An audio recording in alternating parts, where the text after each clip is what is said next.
We'll begin our meeting. Thank you and welcome to the Planning Commission meeting for Wednesday, July 9th, 2025 for the city of Liberty Lake. We'll begin with our roll call, please. Joe Mann, Here. Tom Sahlberg, Virtually here. Jim Baumker, Here. DG Garcia here, Charlie Jenks, Here. Phil Foyer, I'm here. Gene Hushel, Here. and Troy Molinix. Here. Thank you. Thank you, everyone. Would you please stand and join me in the Pledge of Allegiance? I pledge allegiance to the flag of the United States of America and to the republic for which it stands, one nation under God, indivisible, with liberty and justice for all. Thank you, everyone. We'll begin with a review of the agenda. Are there any changes or additions to the agenda? Yes, Commissioner Molinix. Would we either be able to move the planning commissioner reports before general business, or if I could just have like a 3-minute time slot to speak?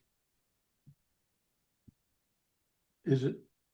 Well, we have consultants on. You have consultants. It would be just a quick blurb, and I feel that it's important for the meeting. That would require a vote of the planning commission to move it up on the agenda.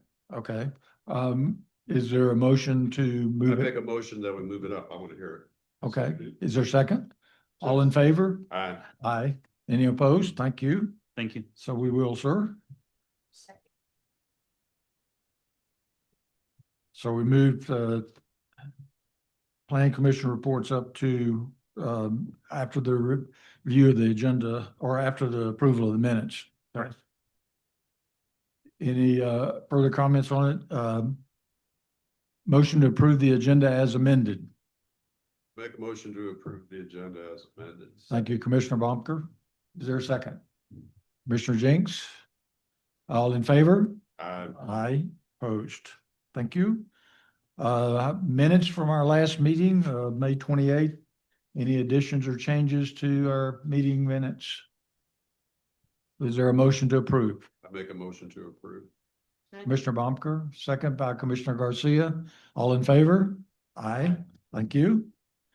All right, we will go now with Planning Commissioner reports. Commissioner Molinix. Yes, thank you for moving that. First of all, I'd like to recognize Commissioner Robbins and our condolences to the fact that he'll no longer be with us. Right. I assumed that something would be said on that, so I don't want to break the news, but my condolences to him and his family. Correct. The reason why I wanted the commissioner reports moved up is I just wanted to bring to the attention of the commission. Number one, I've been meaning to say this for a long time, that I'm really proud to be a part of this commission. And I think that this is a really great commission. We have really good conversations. A lot of stuff gets done. I've been involved with the city for a very long time, even with a little absence between. And this is one of the best commissions that I can say that has been a part of the city for a long time. And I'm very proud to be a part of it, even though I'm the lowest person in rank on this commission. So thank you to the mayor and to anyone else for allowing me to be a part of this commission. That being said, I was a little discouraged with the meeting last week or 2 weeks ago when we were discussing the urban design and community character section. Amy did a phenomenal job with that entire section. And I know that Timeless has a big concern on that, as it was for me. I had a baseball game to attend that evening. When we got down to it, we had a really good discussion to start that out. However, when time was running short, the commission decided as a whole to go ahead and cut the rest of that short and kind of streamline it and approve it as it was without, I feel, having the proper time to go through all of that. And I know that Amy put a lot of hard work into that, and I trust what she does. She's a very smart individual, and I trust that the work that she did is sufficient. But my point being that there are going to be bigger issues that come up with this commission. And I would be more encouraged if we as a commission can come together and actually take the time to go through those things properly, because I feel it's in the public's best interest. That's why we've been appointed to this commission. And I feel that it's important to acknowledge that and to make sure that we as a commission don't get ahead of ourselves on something that maybe we see that's small, but maybe the public doesn't. They want us here to do a job. we're all volunteers, we all have families, we all have jobs. But if it's something where time is going to go over the meeting, I am not opposed to moving that to the next meeting or part of it. I believe that's the case with this meeting. If we don't get through what we need to this meeting, it's already on the agenda for the next meeting in 2 weeks. So I would encourage us as a commission to come together and to make those conscious decisions, not to fast track things like that in the future. And I hope that the rest of you guys agree with me on that. But I just wanted to bring it up for this meeting so that we don't get into that habit and lose track of why we're here and what our responsibilities are. Again, proud to be part of this commission. I just wanted that point to be known before this meeting happened. So, any questions or feedback on that from anybody? I'm all ears. Thank you. Thank you for that. We need to remind ourselves periodically that we serve the entire community out here, and sometimes it's a bit inconvenient. Thank God we're not the city council. That tends to go to 10 or 11 o'clock at night sometimes. So I appreciate you reminding us of that. Thank you. Any other Myself comments, observations? Any other commissioner reports? Yes, sir. Mr. Commissioner Chair, Jones. I had one comment I wanted to make. Looking back at the meeting minutes and thinking about our discussion in the context of the Parks and Recreation Plan, we had the consultant here and we were talking about getting public input on what the parks may evolve to be or what the public desire is with regard to parks in Liberty Lake. And my recollection is that there was some discussion about going outside of Liberty Lake to get input from the public on what park needs are in Liberty Lake. And I started thinking about that, and my thought process was, okay, this is a comprehensive plan for Liberty Lake. I think maybe it might be okay to go out to a broader public to see what's going on with regard to parks and recreation facilities, maybe, in the county. Okay, I can see that, but I object to the idea that we would take input from citizens in, for example, Spokane Valley, and include that in the formulation as to how or what our parks should be in the future or need to evolve to be.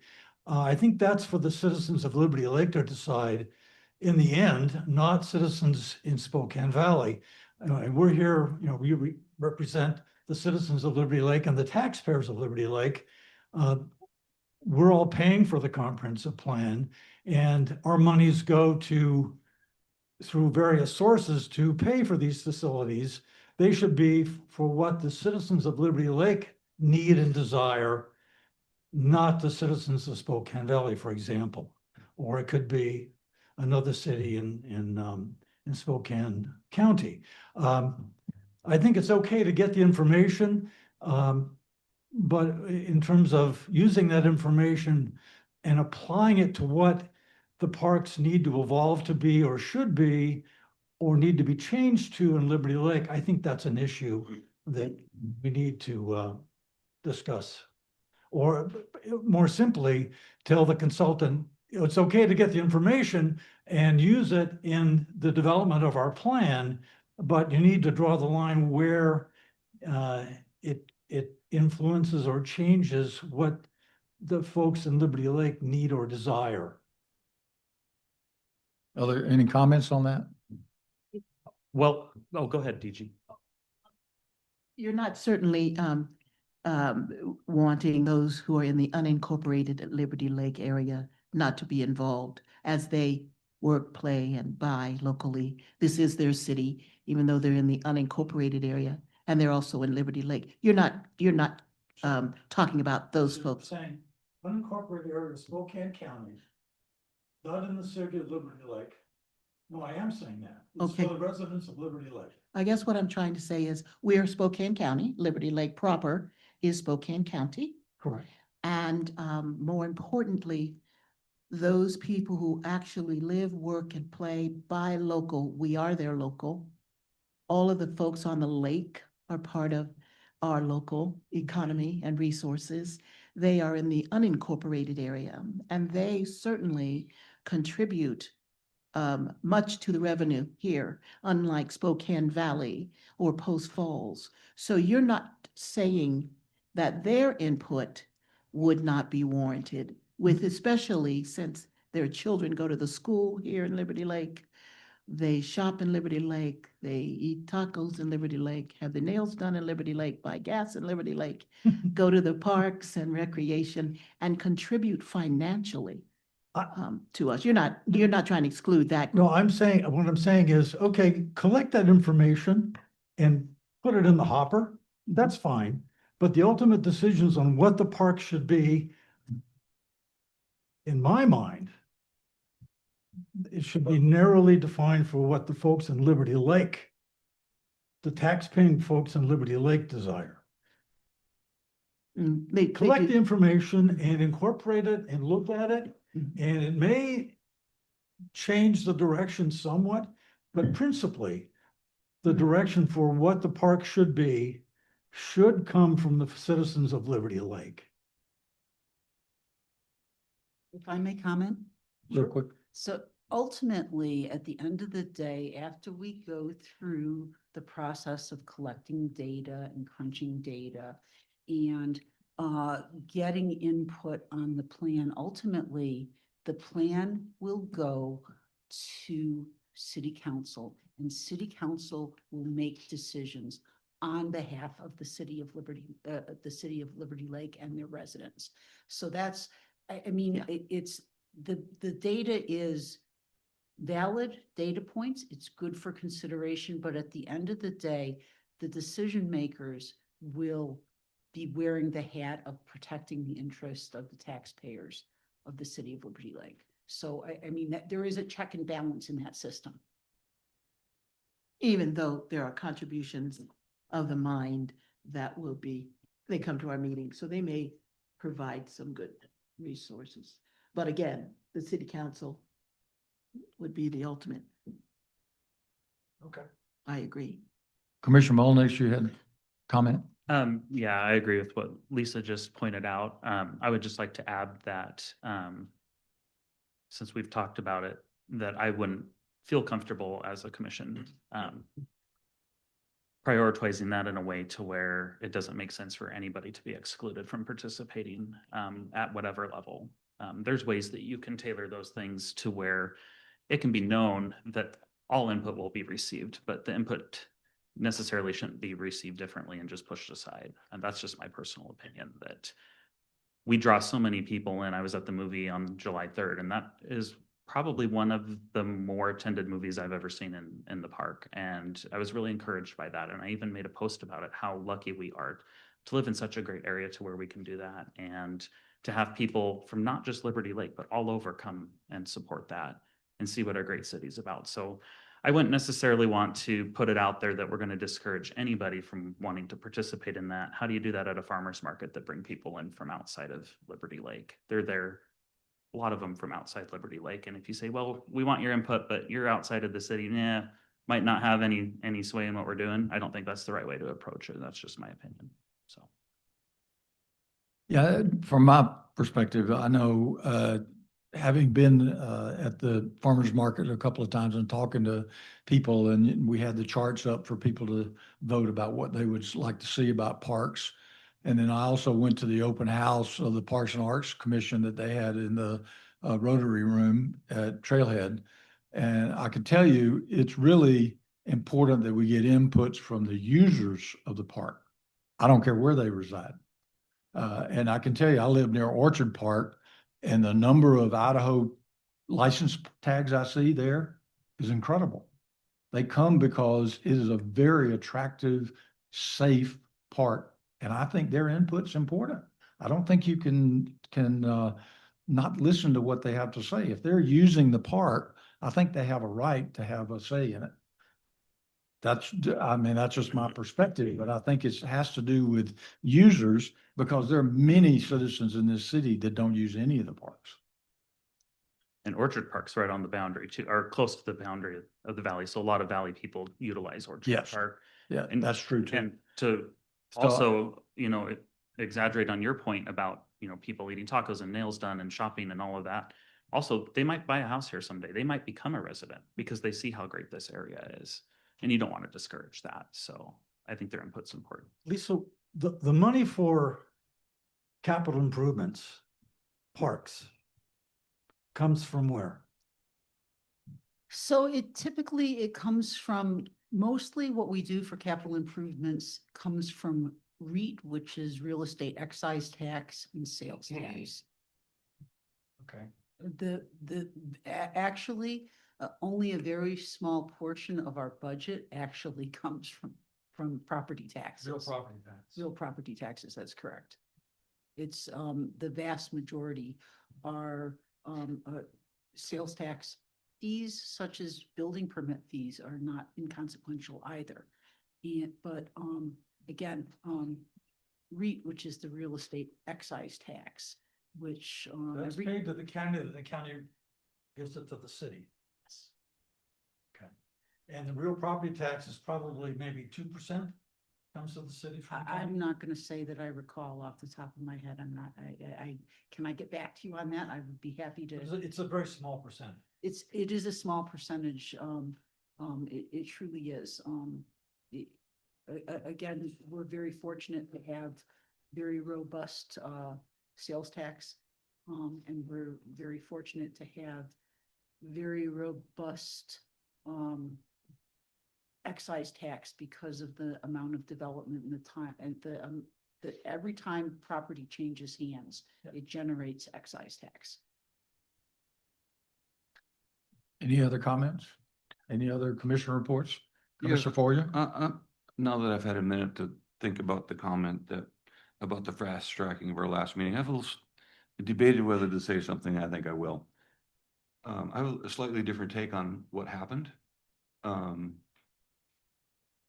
So I appreciate what you're saying, and I totally agree with that. If that was our first red line session of that topic, but it wasn't. We had talked about that topic a few times, and in my mind, I guess, knowing that we all come to this meeting prepared and having looked at the document, especially on those second or third go arounds, to me, it just validates that whoever was in charge, staff person wise, of updating the document or providing, whether it's our staff or any of these others that have been presenting to us, if they're capturing what we've talked about at our last meetings, then they've done a great job. And I don't know that it's great use of our time to go over it line by line again and again and again, when I have confidence, and I think we all do, in what product they're producing after we've given our first or second rounds of feedback. So I don't look at it as it was fast tracking. I look at it as we all had a chance to absorb it. We've all had a chance to provide feedback. And then the question was asked, did we miss anything?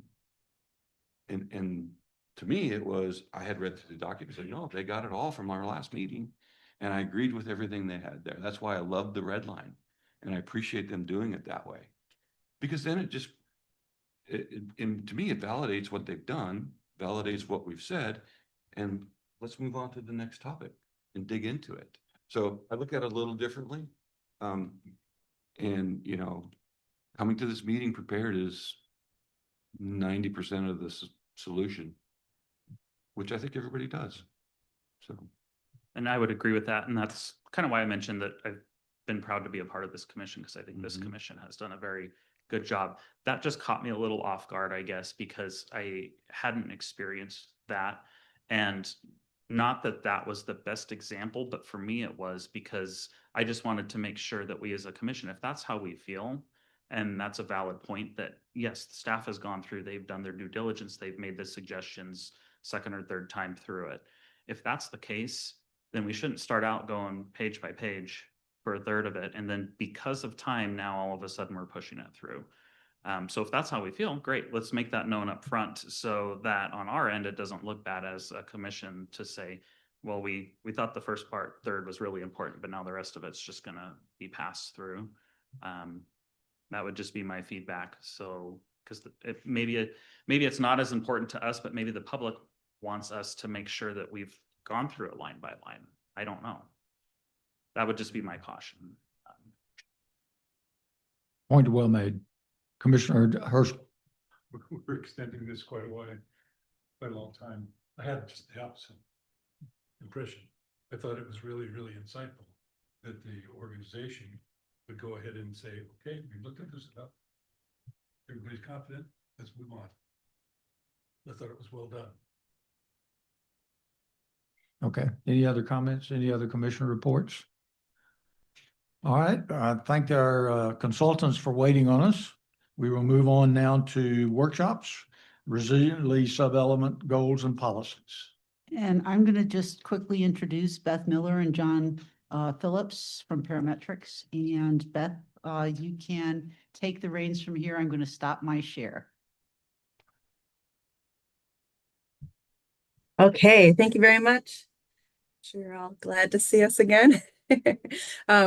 So I'm gonna share screen, but mostly my colleague John Phillips will be presenting this time. And it's, again, you've seen the resilience sort of background a couple of times, and you have and you've got it in your packet. So what I'm really hoping to have happen here is that we can go through policy by policy and just capture your comments on the policies. Yeah, so I'll hand it over to John to take it away. Thanks, Beth. Let's jump to the next slide and just kind of give an overview of what I'm going to present. And I agree with Beth. I think it was about a year ago, I was here presenting to the Planning Commission about what we were finding as far as climate impacts, natural hazard impacts to Liberty Lake. We went through some of the information and data we were putting together, starting out on a process of meeting with folks both internally to the city and externally to the city to start talking about some of those. So we've gotten to the point where we're sharing some high-level goals, and now we also have some policies. But I'm just going to go through a few reminders. The big kind of context of the geography of Liberty Lake, you all live there, but just to put it in context of what we see and understand, you have the Spokane River, Liberty Lake to the south, or to the south, Spokane River to the north. You have Interstate 90 cutting through the middle of the town. There's some topography changes. There's some steep hills. You get your water from the large sole source aquifer, the Spokane Valley Rutherford Parrott Aquifer. You're a big part of a consortium of folks that get their water from that aquifer, and we've spent a lot of times talking to that consortium and hearing what that consortium has to say about water. It's one of the things we saw as a major risk to the city. Other than that, you know, it's a small area, so when we're looking at kind of like what happens here and what happens there, it's pretty universal how it all happens across the city. I'm sure you're aware that you can drive from one end to the other and you're going to get the same amount of snow in the wintertime. So, and our last time when we had our resiliency workshop, it was snowing quite a bit in February when we were there. Next slide, please, Beth. So what we do is we look at some risk types. Obviously, air temperature is a big risk going into the summertime, and probably already had a triple-digit day. And it's still warm, so temperature, I just came back from Wenatchee, so it was warm.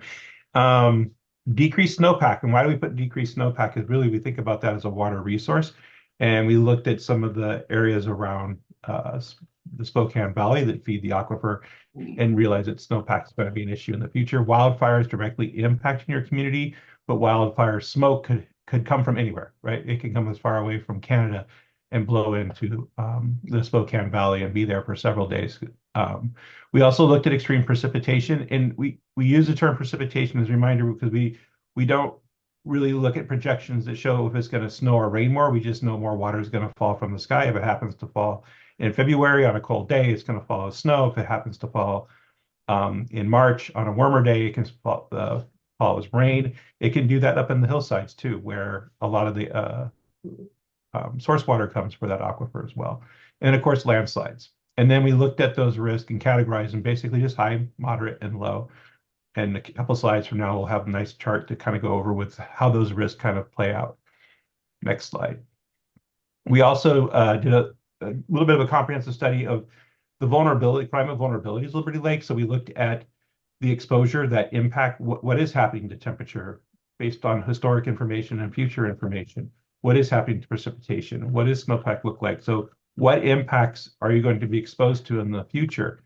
Categorize those as one element of a long equation. And then we look at the sensitivity. That's your population. That's what happens to people when this impact happens, whether temperature or extreme precipitation, like what really happens to people. Temperature is a big one because we have a lot of folks that are of retirement age in Liberty Lake. So the warmer the temperature, the more difficult it is for them to do things. It also impacts people with chronic diseases. So we look at a lot of those issues on a general scale across the city. We don't look at any specific person. We just look at a general scale across the city of what's going on. And then adaptive capacity. And this is more of your community's ability to respond if they have a major event happen. Income levels, different things like that. And we'll get into a little bit more detail as we go through here. Education, ability to drive, English as a second language, all those things are part of the adaptive capacity of the community. And we kind of score it across the community, but look at if there's areas we should be more cognizant of that might have more of a sensitivity or higher or more of a difficulty adapting to future changes. Next slide. And we talked about vulnerable populations, retirement age, school age children. And we've been doing a lot of work with some public health groups too to look at that, you know, even though kids and teenagers feel like they're very resilient, they get impacted by some of these things. And it can have a long-lasting effect. Lower income individuals, people of color, people who live alone, people who might be living alone and not have access to the internet or have access to a phone. And then also people with chronic diseases or people with health concerns. So those are kind of the vulnerable populations we saw in Liberty Lake.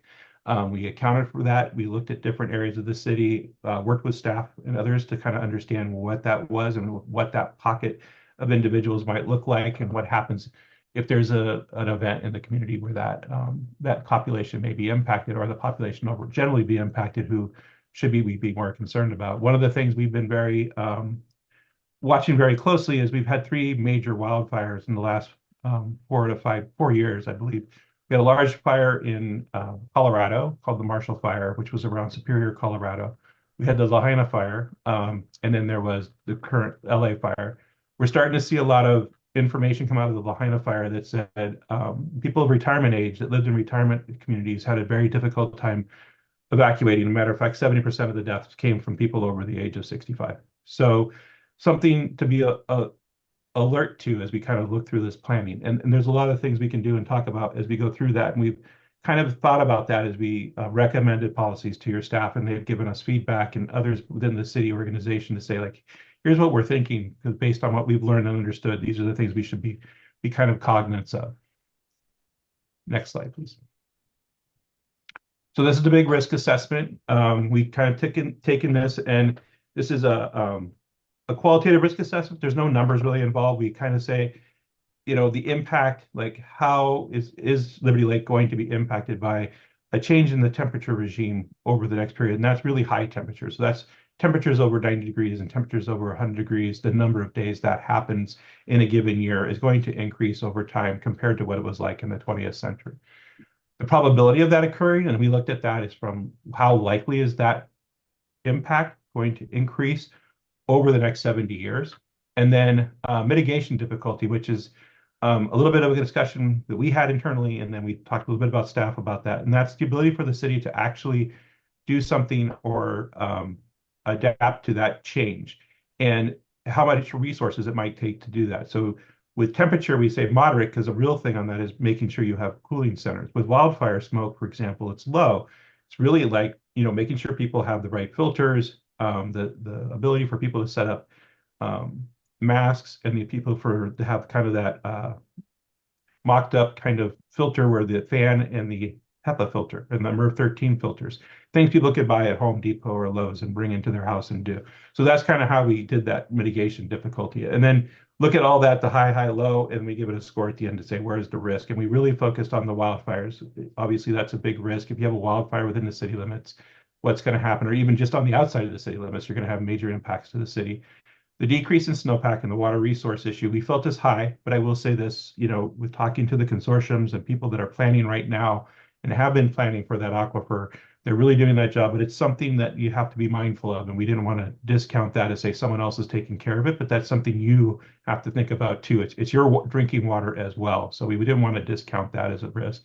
And of course, temperature too. It's going to get warmer. You're going to have more days in triple digits. You're going to have more days over 90, more nights where it's over 65 degrees, making it difficult for people to sleep and recover from the heat during the day. The one thing we definitely didn't see a major risk around was landslides in the area.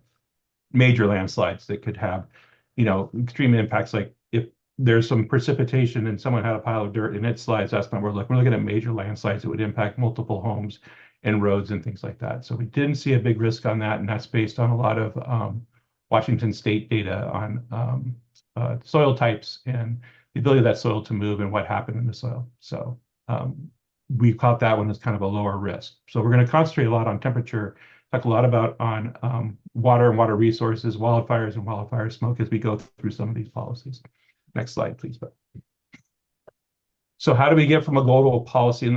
And we talked about the overarching goal, like, this is the thing we want to make sure we account for, but these are the kind of levers within that goal that we want to be able to, the city to be able to pull on. When we talk about levers, we think about how a city can actually implement this. I know Beth and I talked a little bit about how she talked about the mitigation sub-element of it for greenhouse gases and how you talked about what the city could actually do to make a change. Now, when we get to the resiliency ones, you'll see a lot of policies in here where we've identified who to work with and said, if you work with so-and-so because they're doing this, keep that going up. So we wanted to make sure you have a policy that gives you a place where you can say, okay, here's who we can work with, here's how it should be done.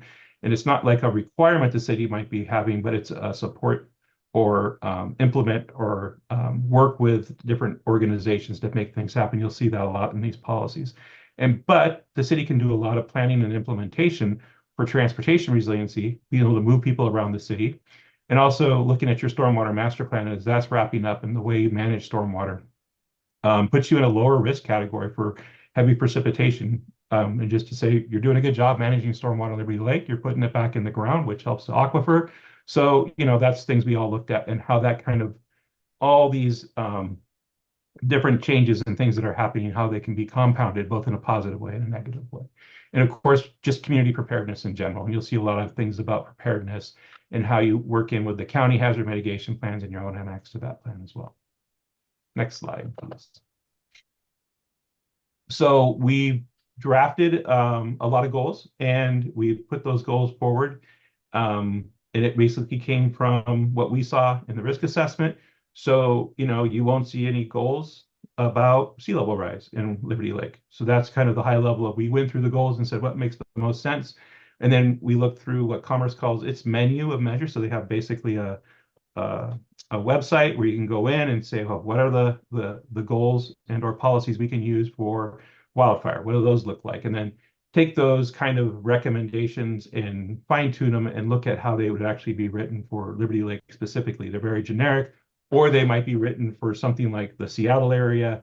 So, being able to read them and then say, okay, what's the point of this and how does it work? Or does it really need to be in there? We did a lot of that kind of, does that work? How should it be worded with the Climate Policy Advisory Team, which was a great group of high school students and local folks. And some of y'all were on that as well. And also getting feedback from the city planning staff. We had a workshop that included city planning staff, other city staff, the fire department, the sheriff's office, folks like that, where we kind of talked about some of these things and got feedback, and everybody participated that day in that workshop. And it was great to see everybody kind of coming up with ideas, talking to each other about things might happen. You even had two folks from the Economic Development Council who were there too, who kind of saw, oh, okay, we get why we're here and what can we provide to this. We gave them all that same data we gave you about what's going to happen in the future and what's happening now as far as these natural hazards, so they could also respond to it as well. And of course, now we're going to be sharing these goals. We've shared the goals with you. Now we're going to be sharing the policies with you. Next slide, please. So here we go. Goal number 1. And I think what we want to do, and Beth said this worked pretty well, is we'll just give you the goal. You have a lot of these policies if you don't want to look up at the screen in your packet, so you can go through them. And we'd like to have a discussion, hear feedback. This is about you all looking at these policies now that we've put them together, fine-tune them a little bit, and we want to hear what folks think about this. I might point out some things that have happened in other communities or things that we, kind of thought were important, but mostly these policies are to meet these goals. And the first goal is really about land use patterns that kind of make sure your built environment's more resilient and your ecosystems and your communities are more resilient to climate change by how you use the land and what kind of land use and zoning would promote that.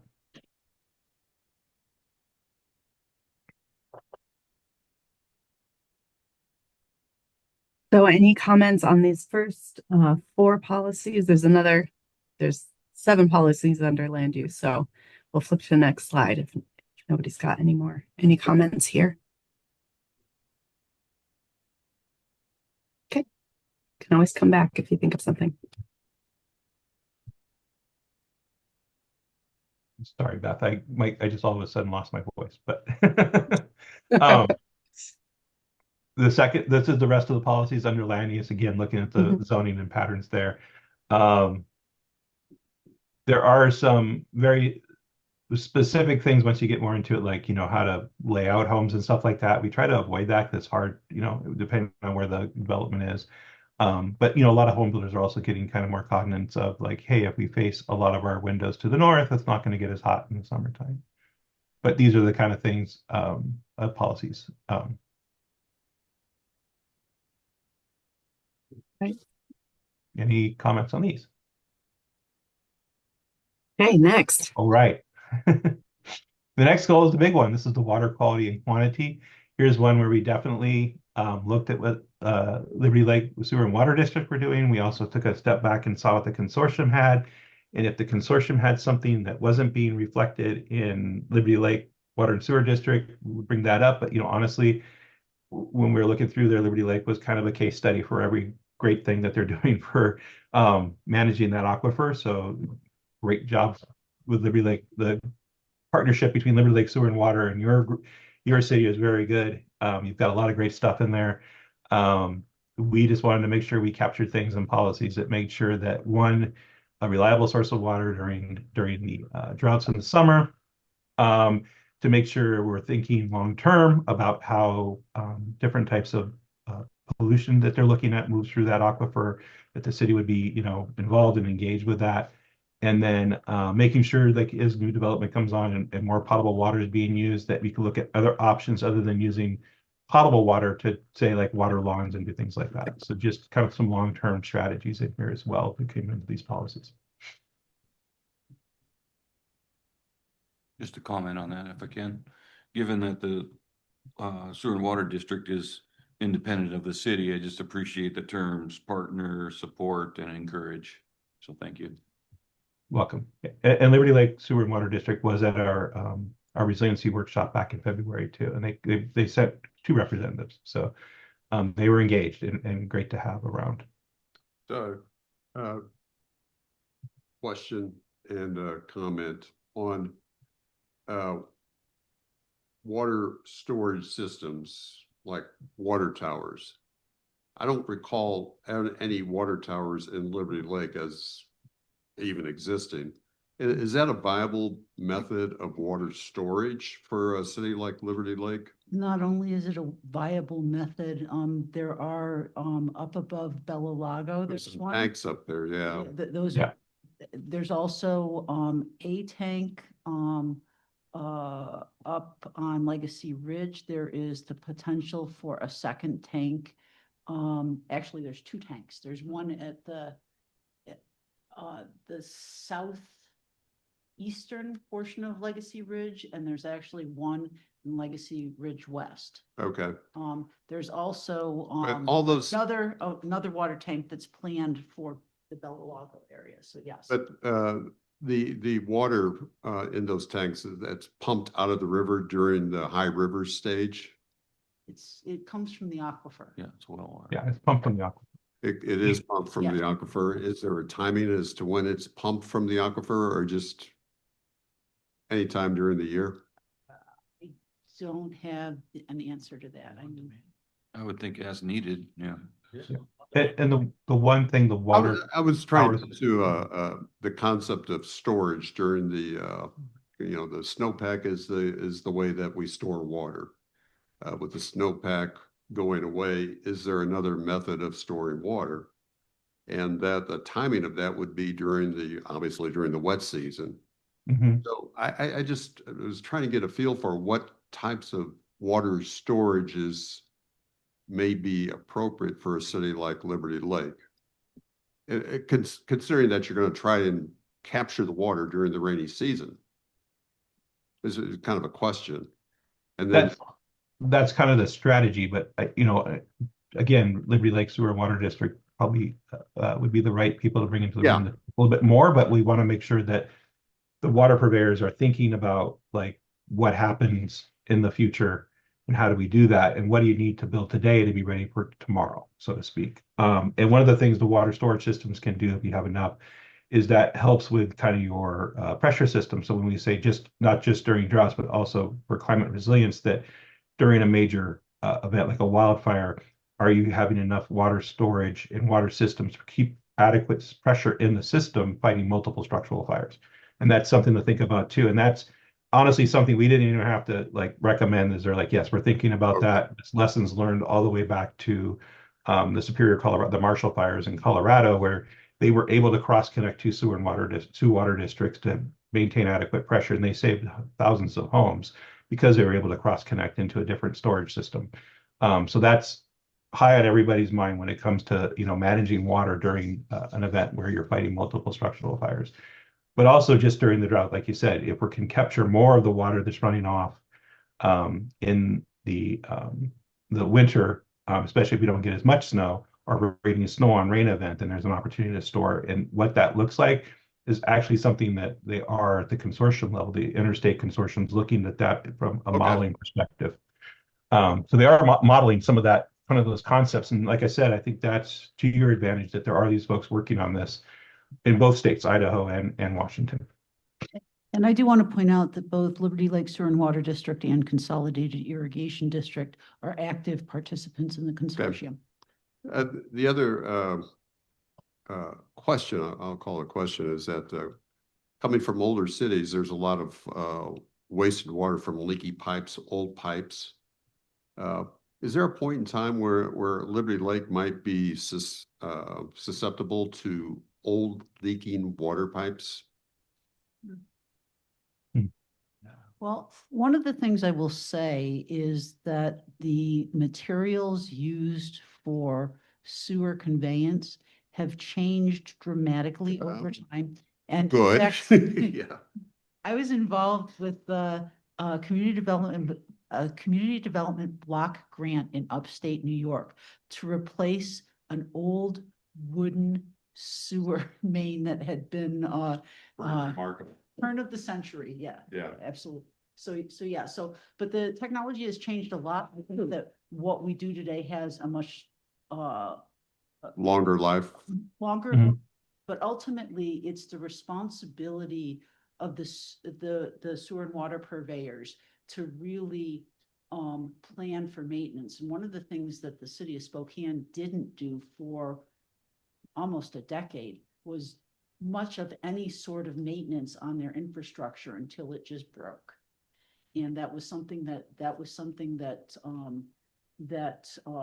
they really spent a lot of time catching up on over the course of the last 2 decades. So we're confident that the Liberty Lake Water District is on top of all those issues. Again, we met with them to discuss the implications for our population projections, et cetera. Yeah.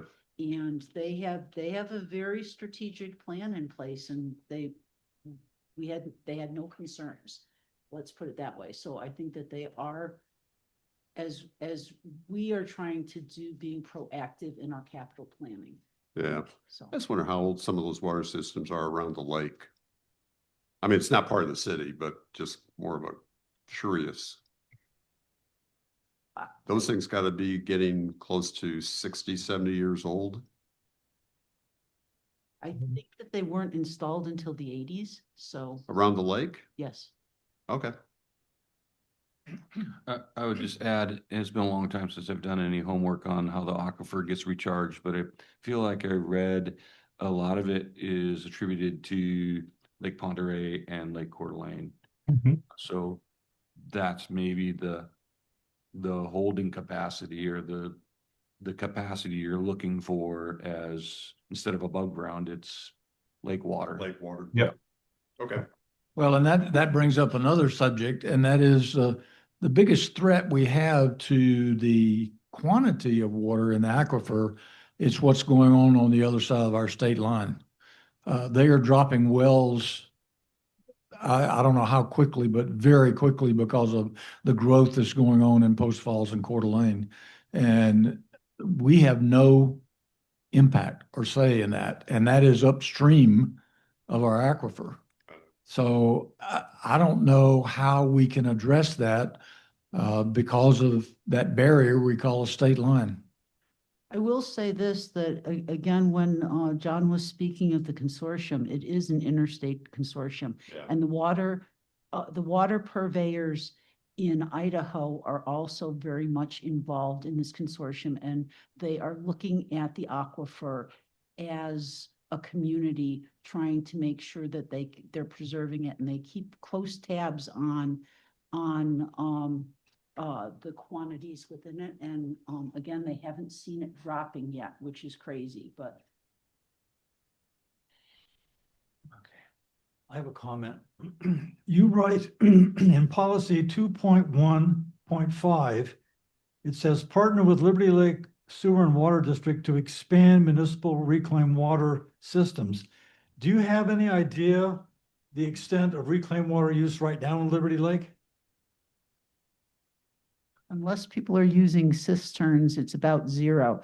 But Yeah. Liberty Lake Water and Sewer District has planned for years. They had plans for Purple Pipe. It's an expensive, So are they delivering reclaimed water now to any areas in Liberty Lake? the river.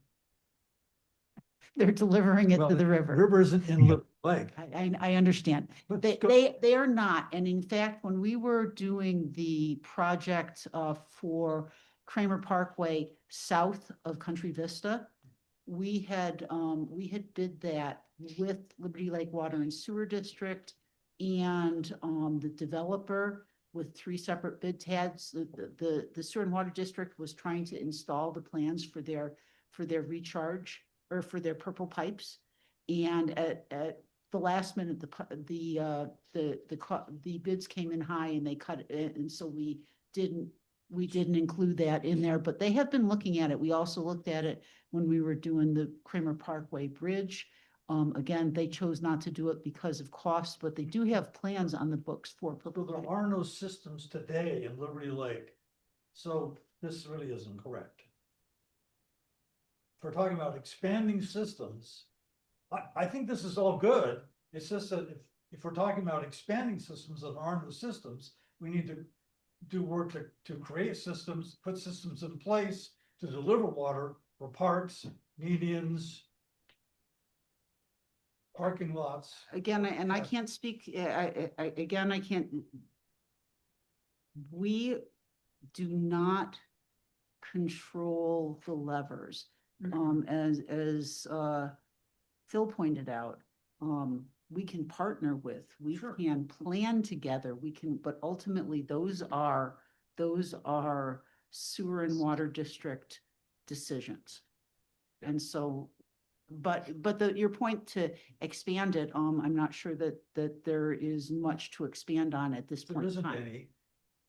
Create the systems, encourage the development of systems. Right. But not Well, aren't the, Yeah. I'll add that. Yeah, that makes sense. Yeah. Encourage the development and create or encourage the development of municipal reclaimed water systems. Yeah, that's a good comment.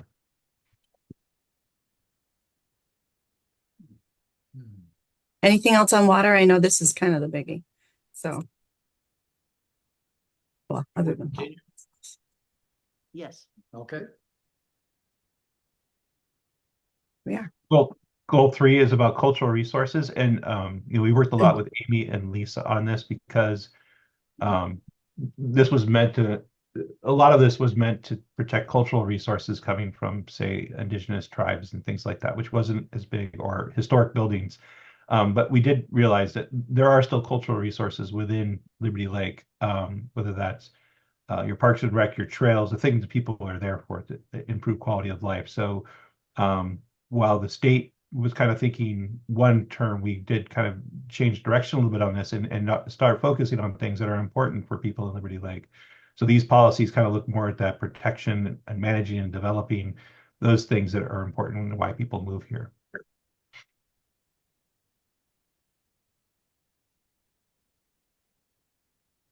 Comments? I think we're good. Cool. Let's move on.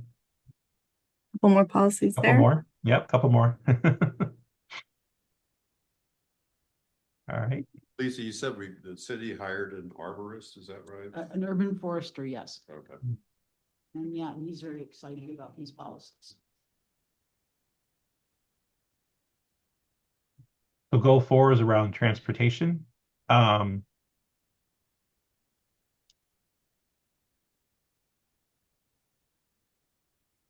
It's the ability for people to move quickly, move around during some kind of disruption or natural hazard, but it's kind of more the long-term look at that. And also, how stormwater or impacts from stormwater from transportation systems too.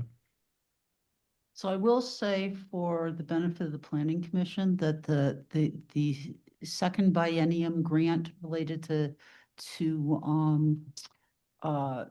climate planning, we added a scope item for a transportation resiliency plan to include in this. So that is something that we're going to be working on this year, to look at how resilient a transportation network is in the event of a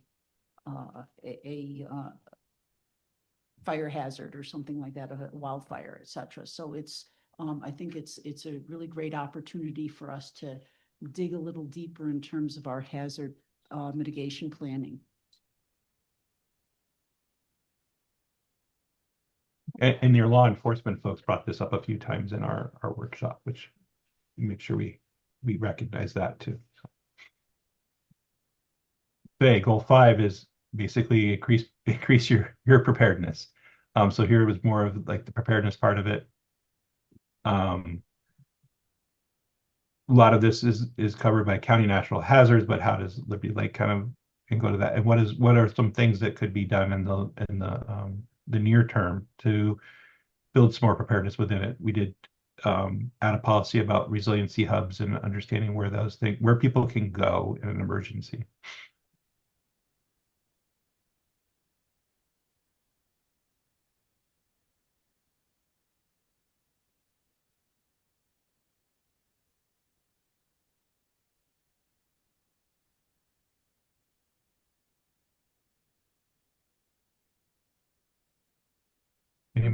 Any comments on these? I think everybody seems to be good on this. Okay, move on. Okay, Moving on. good. People are moving. I can see that now. Want to go to the goal 6? All right. Ensure the buildings are designed and built sustainably to reduce the impacts and remain resilient. We went ahead and left the words sustainability in this goal. We've had some discussions with builders that said, of course we want to build sustainably, but sometimes when you want to put in things that protect the house from, say, fire or other things, that the sustainability score of that product or material might go down. But we thought, you still want to encourage that. But, we do recognize that sometimes you have trade-offs. Building a house that's more resistant to wildfires might not be use as much sustainable products as one that wouldn't do that. So just kind of a nod to that. And the recognition that we realize that, and that isn't something we're going to give up one thing for the other.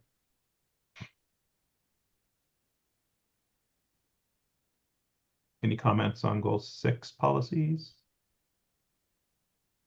Moving on. All right. Protect community health and well-being.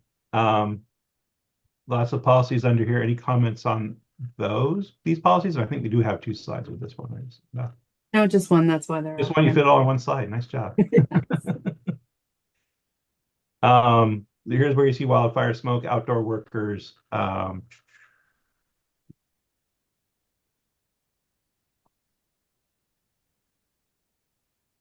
Right, any comments? Great. Right. Keep moving on. And then this is one we've come up with, as we've been doing these, is just the ability to educate your community about being more resilient and what's going to happen in the future for as far as natural hazard risk, and making sure people are aware of those and what they can do themselves to protect themselves from some of these things and be more resilient and be able to recover. One of the goals of this is the community's ability to recover quickly and less expensively than if we hadn't been talking about these or enacting these. So we do want people in the community to realize there's things they can do to be a big part of that too. So this is kind of an education piece. And there's a lot of great material out there to educate people with. So Yes. any comments? I don't want to go back, but I do. Can I go back one?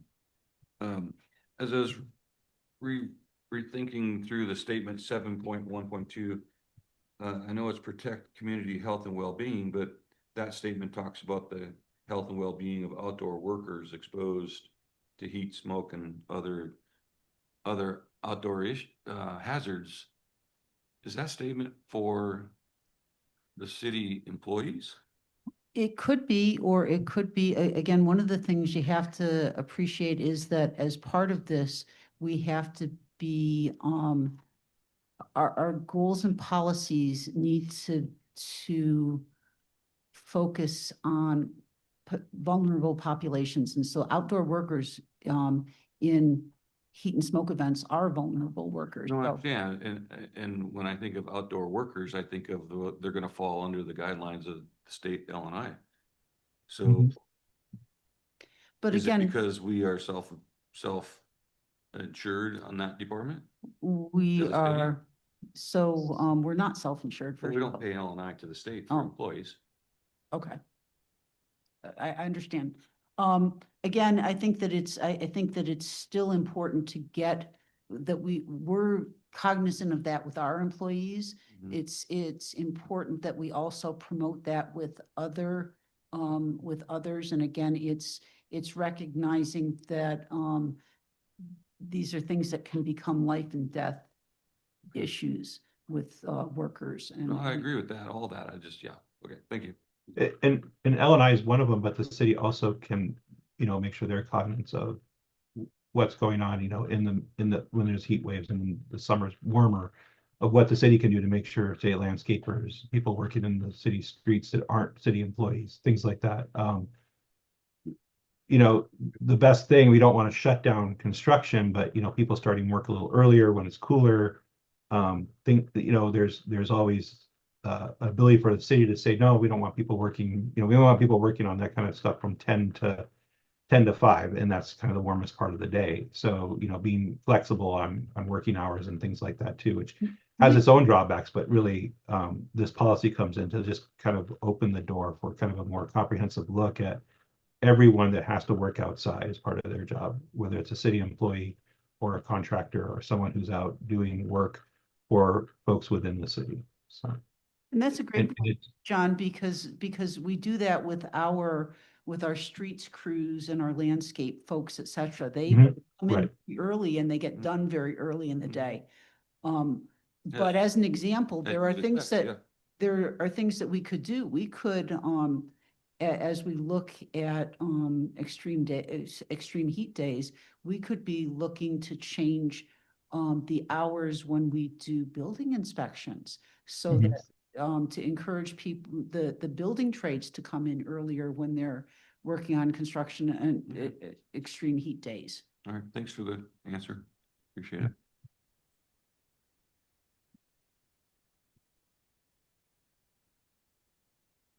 this is what is specific to city operations. And these staff came back to us with like what things they wanted to point out directly for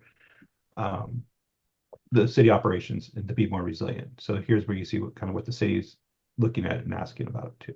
And so these three policies kind of rotate around what happens within the city.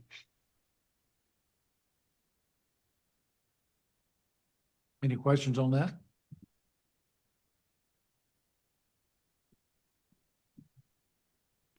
That's the end of our goals and policies. So if there's any overriding, anything that we miss, now's your chance. The next step, sorry, John, I'm just jumping in here, but the next step, is to take this to city council.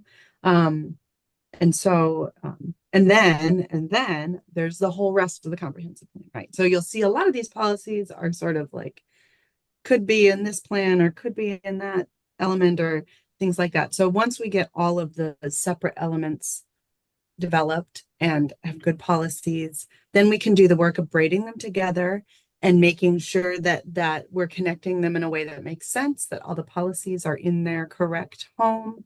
So we'll do that we'll do that at least with the climate element policies after we have the rest of the comprehensive plan elements ready to go to. And I will say also that it's important to remember that we will be doing ongoing engagement and having draft goals and policies really start to get the community to think about what it is we're really trying to get at. And so it's very important to move this forward so that we can more effectively engage our community. So do you want a motion on the climate vulnerability and risk assessment report, or do you want it as resiliency sub-element goals and policies? I think both would be lovely. Lovely. Eh, I'll say it again. I'll make a motion to make a recommendation to the council to approve the resiliency sub-element goals and policies and the climate vulnerability and risk assessment report.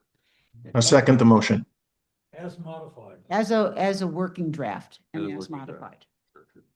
You read between the lines there, right? Any discussion on that motion? Second. Moved and seconded. Any other discussion on it? All in favor, please say aye. Aye. All opposed? Thank you. Approved. Thank you. Thank you, Beth and John. Thank you. Thank Thanks, everyone. you. Have a good evening. Bye. Bye. Thanks for your hard work. Thank you. Bye. We move on now to employment projections. Yes, and we have Sharifa and Andrew on deck, ready to share their presentation. Welcome, Sharifa. Welcome, Andrew. All right, thank you. All right, I'm going to share my screen and we'll start talking about the employment data. So the work that we have for you all today will be broken down into two sections. The first half is talking about a review of existing data, past trends up to today, or mostly like till 2022 for where we have a good and robust amount of existing data. And then I will hand it over to Andrew and he will go over future projections and forecasts. So we'll start with that, starting with the current or previous employment statistics. So looking at this chart over here, the orange line shows the employment growth in Spokane County. The yellow line shows the employment growth in Liberty Lake from 2002 till 2022. So we can see the yellow line has a lot of fluctuation compared to the orange line. So historically, the trend has been that there's either a lot of growth or significant drops in growth. But we can see also that there is a more steady and a larger growth along those lines. So the Spokane County is mostly within the 5% range of growth, But for Liberty Lake, we can get close up to 15% of growth, especially over the past few years. There was a significant dip for after the COVID-19 pandemic, but the city has been on a trajectory of that growth. So you can see up here from 2019, there was a dip to 2020, and then there's been the steady growth upwards. And we know that it continued in this trajectory up till now, but this is the numbers that we have are till 2022. In general, the annual job growth rate in Liberty Lake on average was 2.6, while the annual growth rate in the county was 1.4. So we can see here, statistically speaking, the city is growing much faster than the county itself. Where's Say the that again? data from?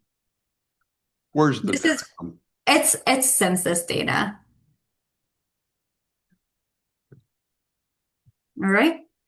And then moving on, this is an overview of the different industries within Liberty Lake. So we can see that the largest employment sectors in Liberty Lake are over here. We had the finance, insurance, and real estate.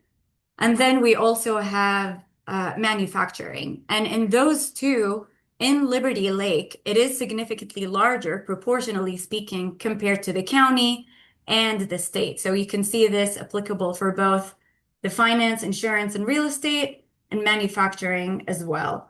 We also have different services over here. In general, the scientific services, managerial services, professional services, administrative services, and waste management. Those also constitute a significant chunk in the job market in the city, but proportionally speaking, they are in line with that breakdown compared to Spokane County and Washington. Areas where we see fewer jobs in the county and the city, proportionally speaking, compared to the county and the state are, for example, transportation, warehousing, utilities, and educational services, though the educational services is steadily growing, as we'll see in a little bit. So in this chart over here, we see the same breakdown that we were looking at the graph in this in the previous slide. And then we have a breakdown between the percentage. This is from 2002 till 2022, and then the actual job count looking at 2002 and 2022. And there are some areas that are worth mentioning. The first one is that the finance, insurance, real estate, the real estate jobs, those are, as we mentioned, they are the largest, and they have been adding a lot of new jobs in the past 20 years. So we can see it here in this line. It used to be 18% of the jobs in 2002. Now it's steadily getting to about 22%.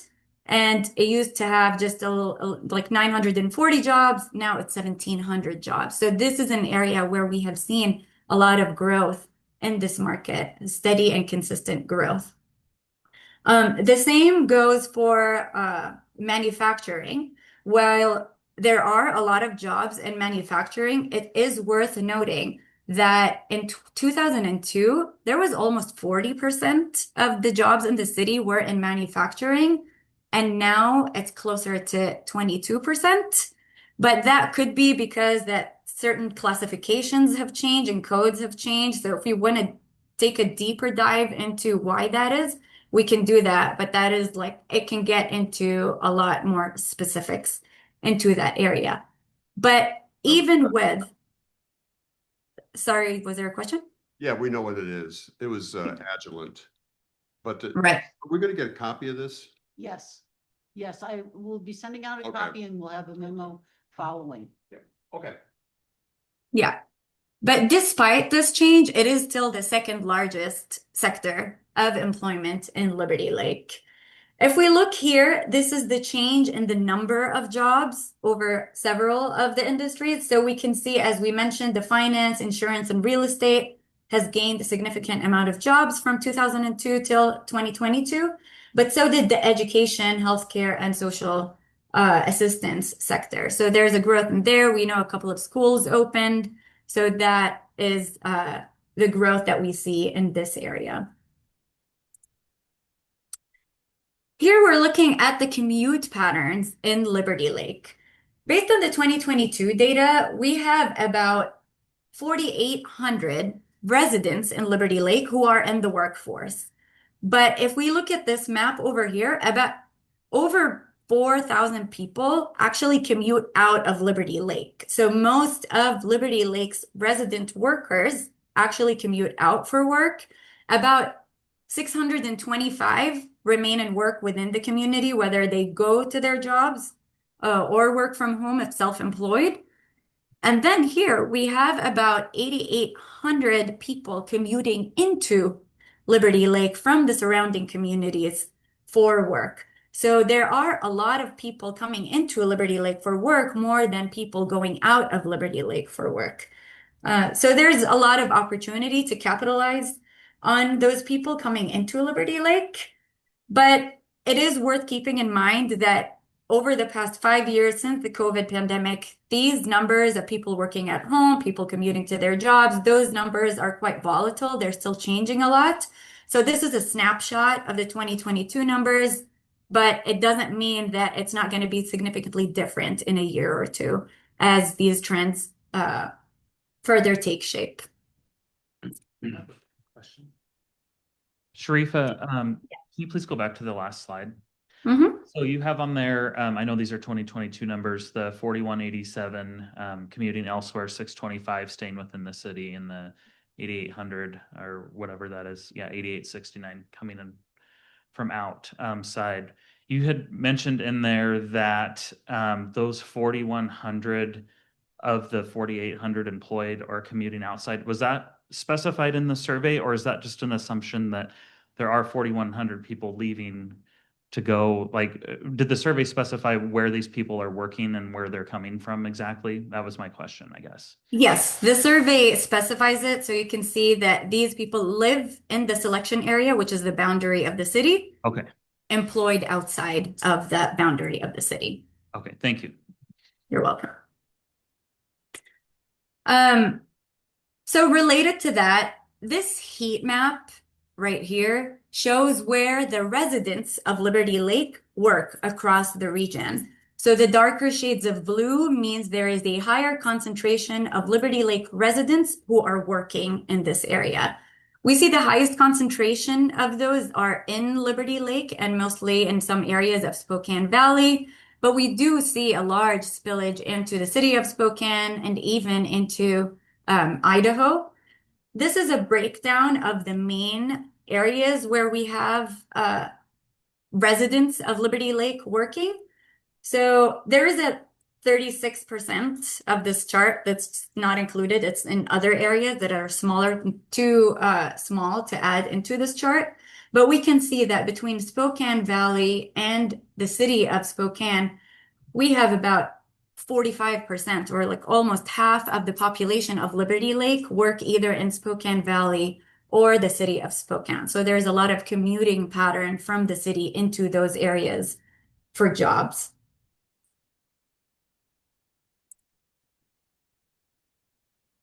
And then the last slide that we have on the commuting data is if we look at this chart over here, this is how long people spend to commute to work.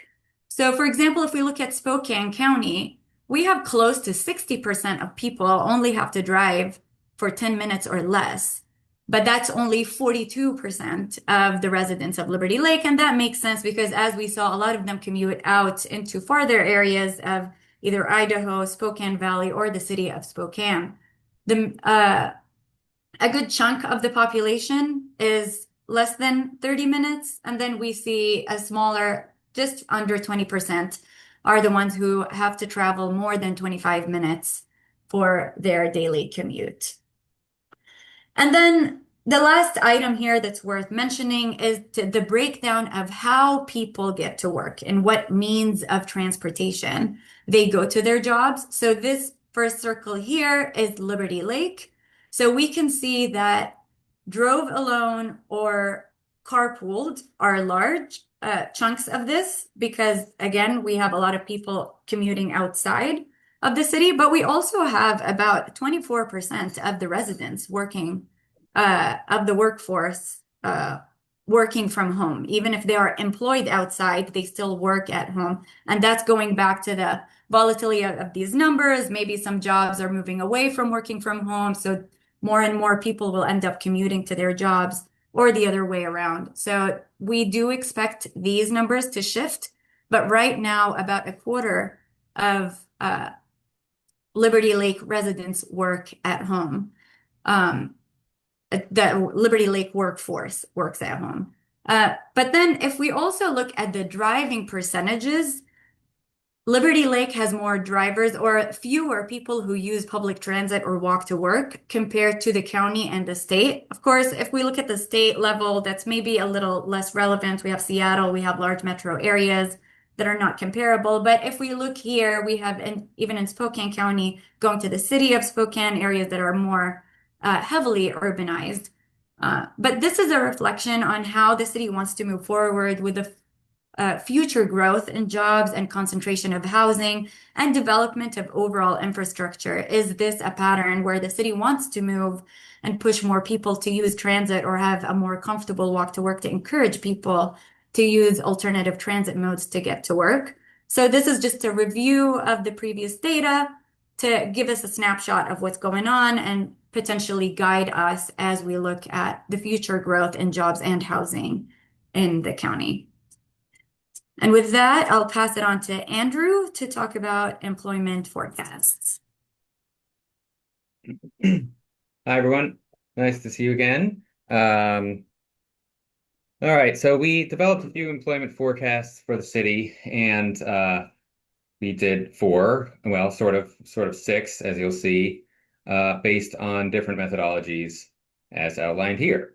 So we started by looking at trends straight up, just like how many jobs have there been added in the past 10 years, as Sharif has been showing, and then broken down by industry.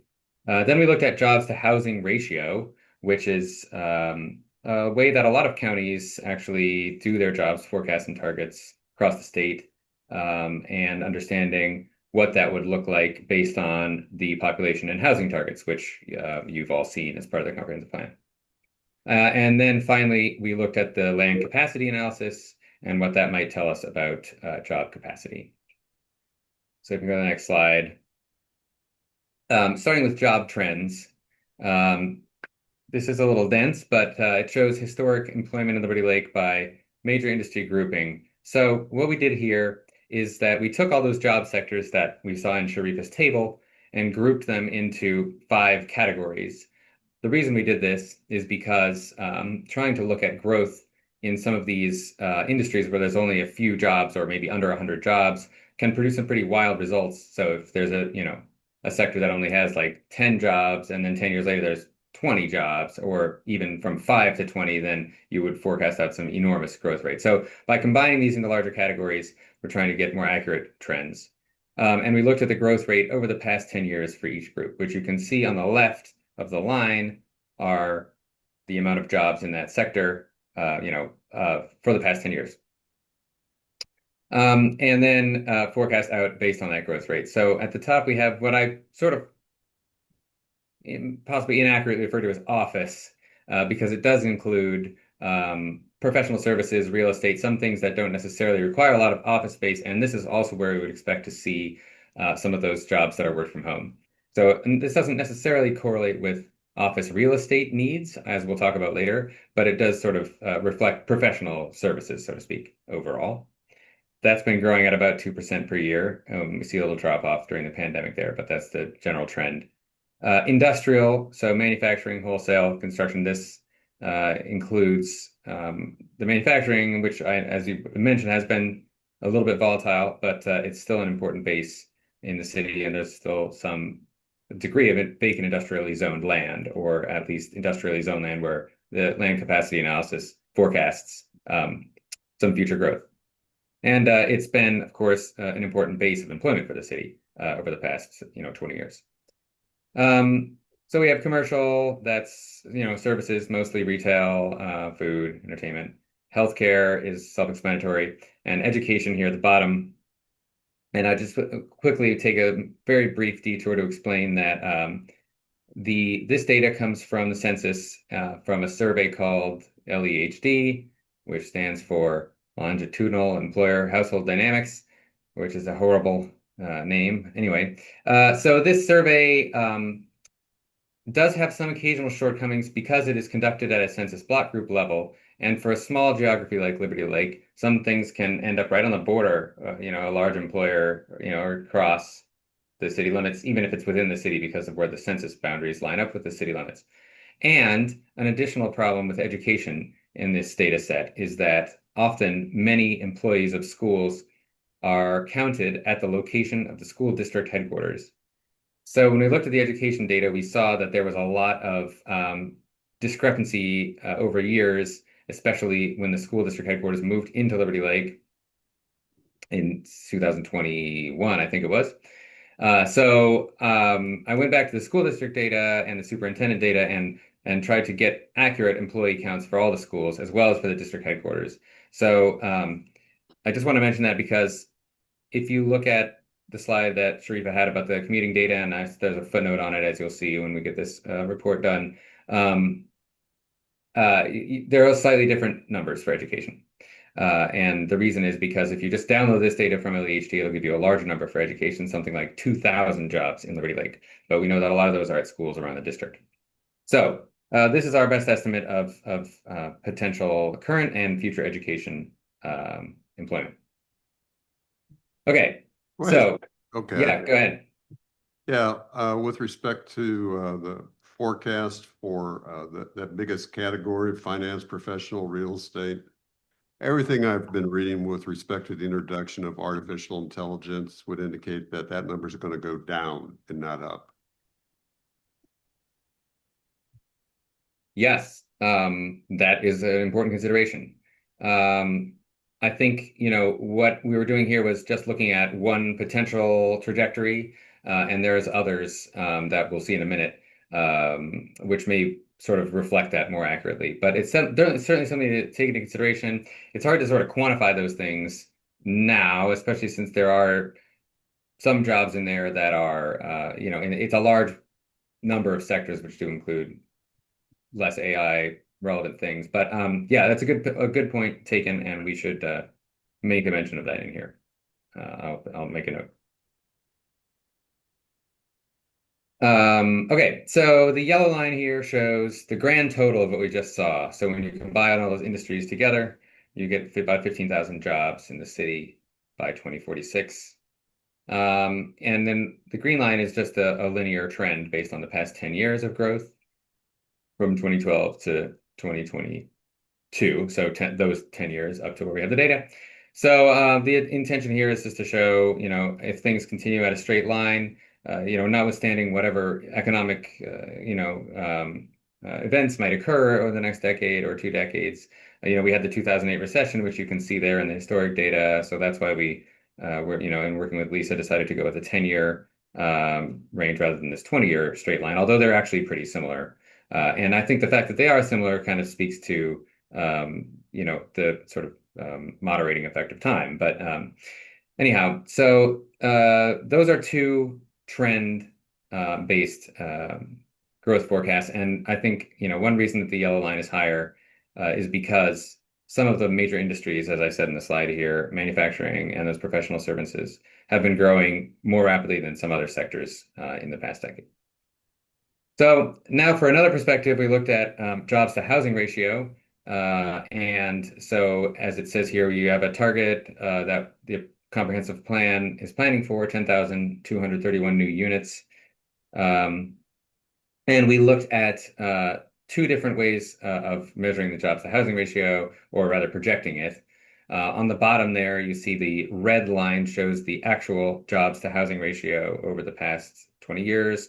So as the city has, since incorporation, developed a lot more housing and not as much employment, the population has increased rapidly. So therefore, this ratio of jobs to housing has gone down.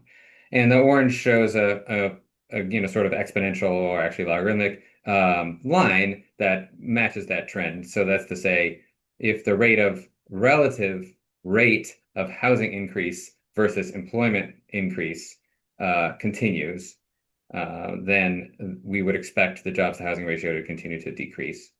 And on the left, the bottom line there shows an employment forecast based on the housing targets and that ratio on the right, which is decreasing. So as the jobs to housing ratio decreases, your population goes up, but jobs don't increase quite as fast.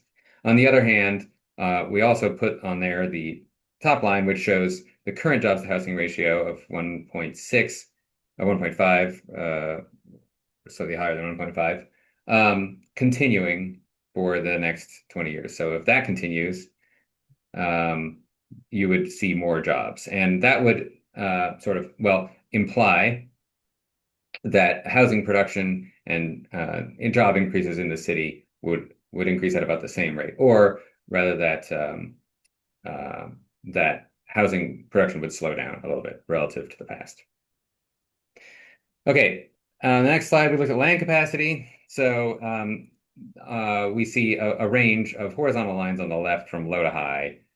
These are based on commercial acreage in the land capacity analysis that was conducted as part of the comp plan. And we looked at two ways of taking the acreage and turning it into jobs. The low line, called achieved FAR, looks at how dense, and what type of commercial buildings are there in each zone now in Liberty Lake. What size of buildings, how many square feet on each acre, on each lot, how tall are the buildings, et cetera. And so we looked at that density and how many jobs per acre we would expect. And that gave us a capacity of about 3,300 jobs on the remaining vacant and redevelopable commercial land that was identified in the land capacity analysis. But your zoning code allows for denser development of commercial buildings than what we have seen and then what's existing today. And so we looked at, well, what if you were to see commercial development that maximized how much space on a vacant lot could be developed? In fact, this isn't the total maximum of, you can build a 7-story building in a lot of your commercial zones. And so if you were to build 7-story commercial buildings, you would see a lot more than this, but we were trying to keep it within some reasonable realm of the types of development that exist now in the city.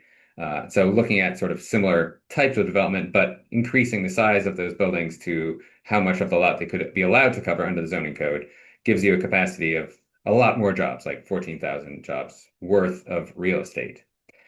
So basically all of the jobs projections based on the trends, based on jobs to housing ratio, as you can see here, all fit in within that range of land capacity.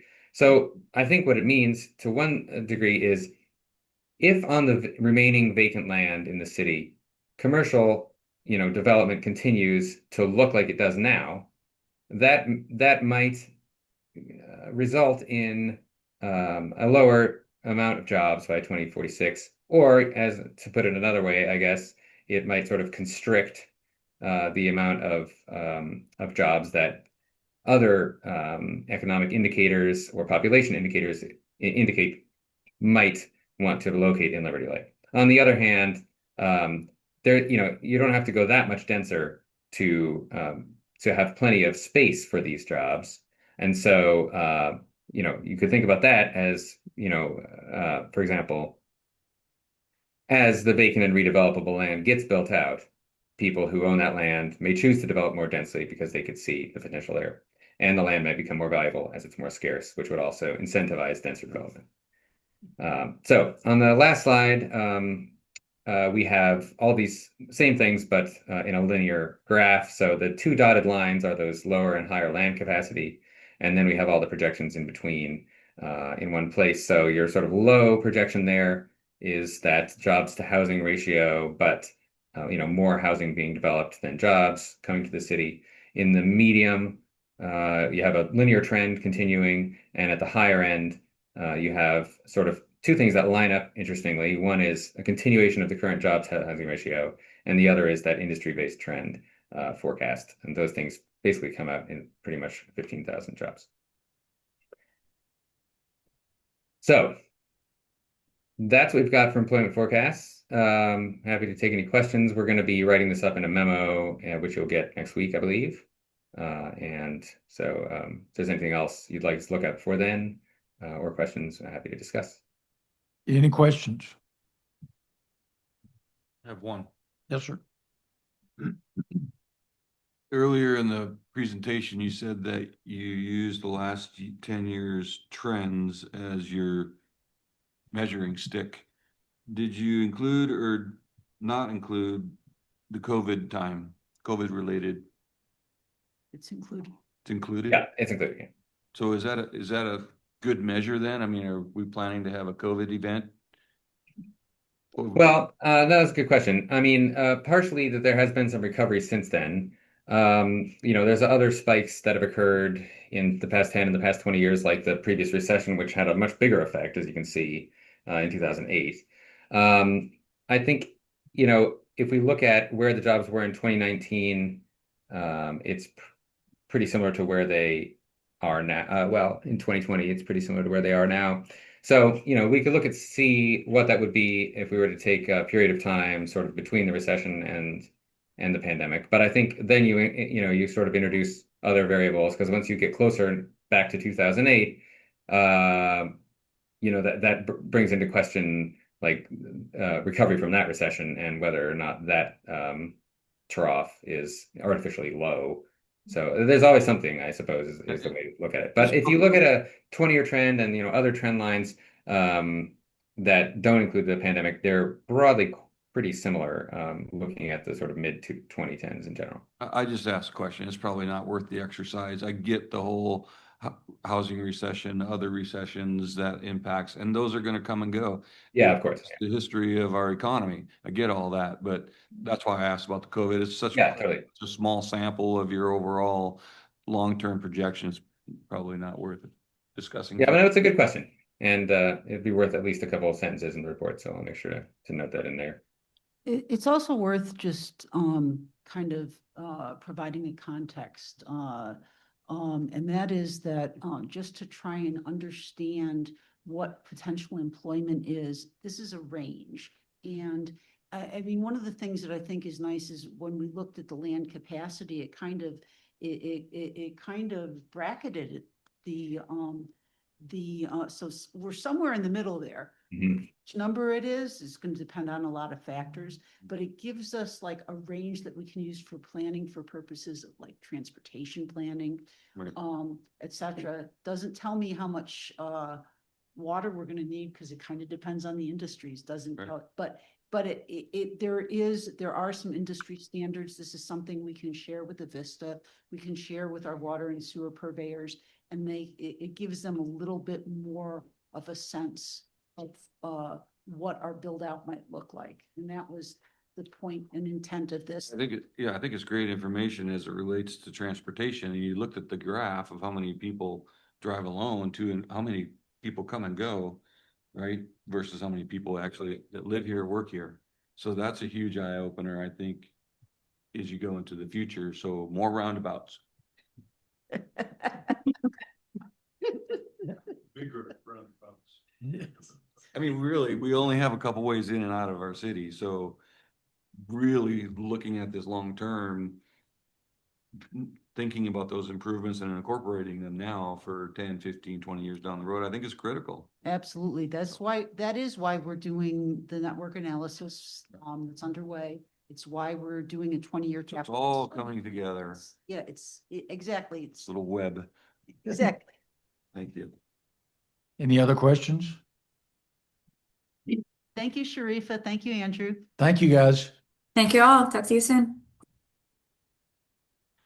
We'll move on now to citizen comments. You have any citizen comments? Anyone online, Evan?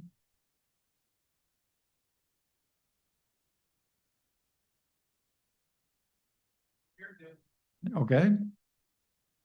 With that, we'll move on to secretary's report. Give me a second while I call back up my presentation.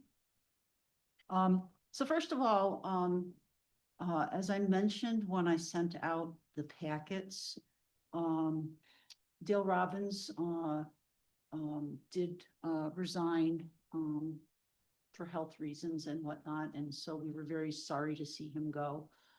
He has been a great contributor and whatnot. He provided a unique area of expertise to our commission, and so we're disappointed in that.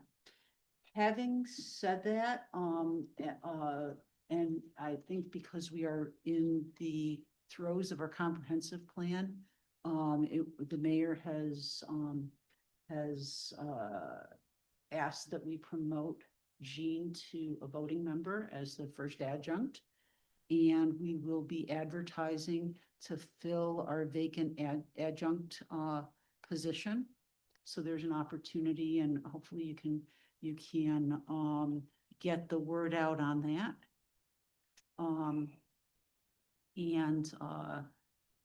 Other items, I just wanted to, well, if I can get this back up here, let me do this now. I can't seem to, where's my? So a promotion, your pay goes up. That's right. More cherries. It doubles, yeah. There we go. Can't. Trying to do this, but I don't have enough screens currently.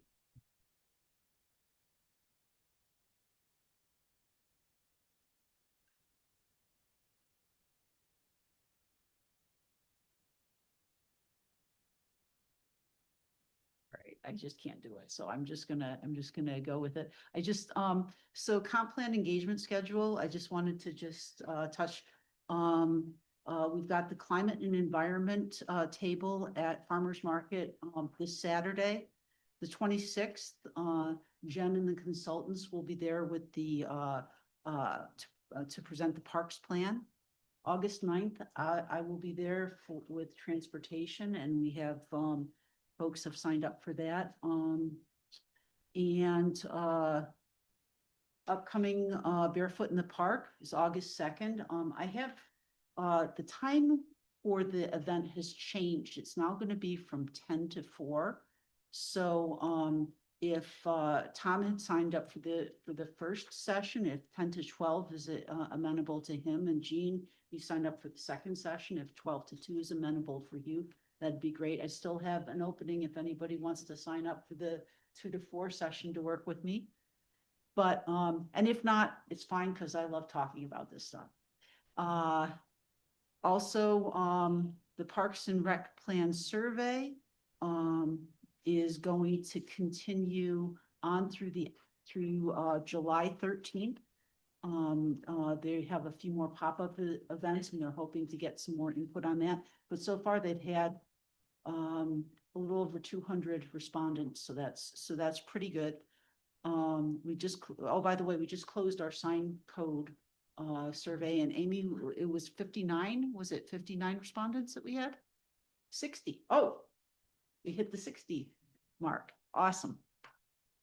Which is, and again, that's kind of a specialized survey. It vastly exceeded my expectations of the number we were going to get. Anyhow, we are opening our Climate Element virtual open house. In fact, it's up as of today. And I think Amy sent you out a notice to that effect. We encourage you to push it out to others who may be interested in it. And thank you for those of you who've already reviewed it and provided comments. That's awesome. August, oh, that's Barefoot. So we are looking at our energy conservation town hall. We're hoping to plan that for the last week in September, which also is electric vehicle week. So kind of nice to piggyback on that. And Firewise Town Hall, we are looking to do possibly the first or second week in October. The first week in October is Fire Safety Week, but the entire month is Fire Prevention Month. And so we're hoping to do it around that a little bit. We're also looking at developing a housing town hall, an in-person town hall sometime in September, October timeframe. We haven't really firmed that up yet. Sometime after school starts again. So that's kind of what's going on with the engagement piece. I did pass out for you a new charter or a new roster for our planning commission. If you know of anybody who might be interested in the adjunct position, I think David Gaynor was going to get that posted tomorrow. So please, if you know somebody, encourage them. And anything else that I'm forgetting, Amy? Lance? All right. Then that's it for me. All right, anything else for the good of the order? Entertain a motion for adjournment. Move to adjourn. Commissioner Jinks moved to adjourn. Is there a second? Commissioner Herschel, thank you. All in favor? Aye. Aye.